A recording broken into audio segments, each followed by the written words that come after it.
से इंसाफ नहीं किया। हमने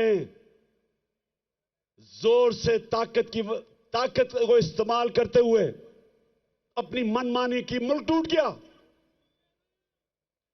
और हमने सीखा नहीं कि आज जो एक वाहिद पाकिस्तान की सबसे बड़ी सियासी जमात, फेडरल पार्टी, जो सारे पाकिस्तान को इकट्ठा रख सकती है, उसके ऊपर ये हरबे इस्तेमाल किए जा रहे हैं।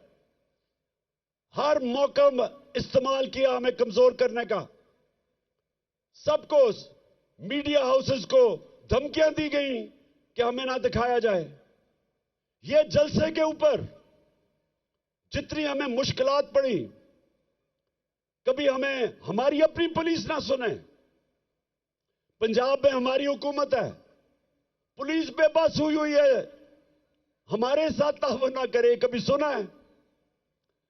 मैंने जब अपनी एफआईआर कटवाने की कोशिश की, मुझे तो पता था वो 3 कौन है, मुझे तो पहले पता था। पंजाब में हमारी हुकूमत होते हुए मुल्क का एक्स प्राइम मिनिस्टर,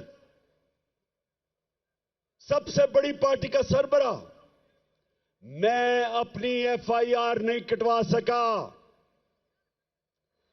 पुलिस वाला कहता जी मुझे हटा के किसी और को बैठा दे, मैं नहीं साइन कर सकता। इतना खौफ है, इतना ताकतवर का खौफ है यहां। मेरे पाकिस्तानियों, ये मेरी सुनने बात, जिसकी वजह से आज मैं आपके पास पहुंचा हूं, और आसान नहीं था फिर भी इस टांग के साथ पहुंचना। लेकिन मैं आपको एक बात बताना चाहता हूं। देखिए, जब तक इस मुल्क के अंदर ताकतवर कानून के नीचे नहीं आएगा, जब तक इदारे जो आईन ने उनको लिमिट्स दी हुई हैं, दायरा दिया हुआ है, उस दायरे के अंदर रह के काम नहीं करेंगे, जब तक इदारे अपनी जिम्मेदारियां नहीं पूरी करेंगे, और मैं सब इदारों की